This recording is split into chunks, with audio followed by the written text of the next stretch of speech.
concernant votre environnement maintenant. Et si vous développiez vous-même votre propre énergie renouvelable?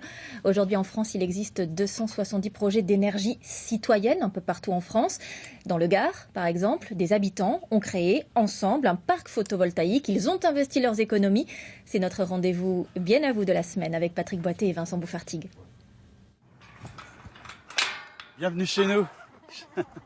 Ils ne sont pas peu fiers de nous faire visiter l'endroit, aboutissement de 4 années d'engagement. Ensemble, ils ont réussi à créer sur leur commune un parc photovoltaïque. Ici dans le Gard, le soleil est à portée de main.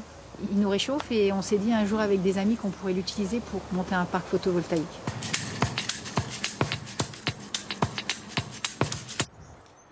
Nous sommes à Aubais, une jolie bourgade de 2500 habitants entre Nîmes et Montpellier. Un endroit bucolique avec des citoyens écolos qui se sont mobilisés en 2011 contre un projet d'exploitation du gaz de schiste. Les survoltés, comme ils se nomment, ont ensuite eu l'idée de construire sur l'ancienne décharge municipale un parc solaire. Avec l'aide de partenaires comme la région Occitanie, ils ont investi 340 000 €. Le parc, qui fournit de l'énergie toute l'année, vend sa production au réseau Enercop, un réseau d'électricité 100% verte. C'est la consommation d'à peu près 150 foyers, un peu moins de 300 personnes, sans compter le chauffage, uniquement l'électricité du quotidien. Le plus incroyable, c'est qu'il n'y avait aucun spécialiste du solaire dans le groupe. Mais faire quelque chose d'utile et de bon pour l'environnement a mobilisé les compétences.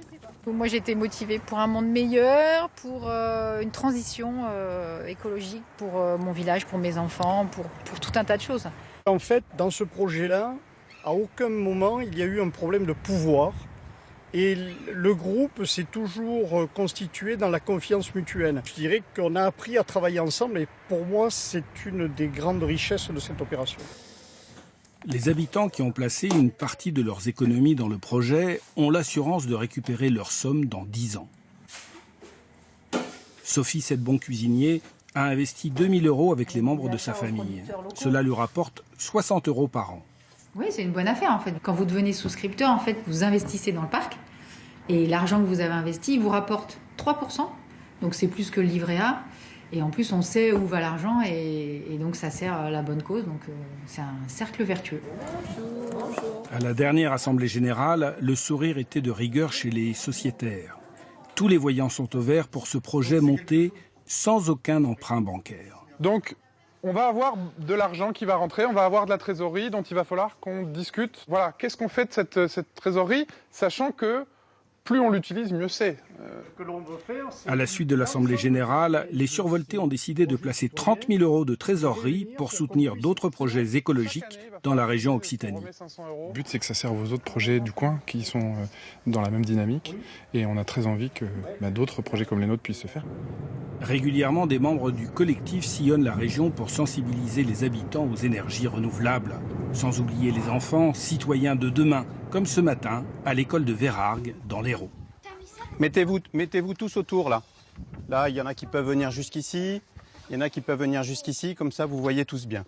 L'idée, c'est d'essayer de transformer cette énergie qui nous arrive du soleil en électricité pour pouvoir l'utiliser dans sa maison. D'accord ?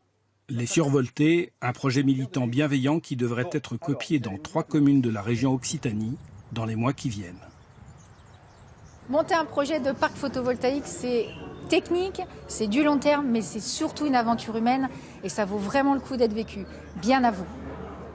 Et voilà pour ce rendez-vous bien à vous en partenariat avec le magazine Oui Demain.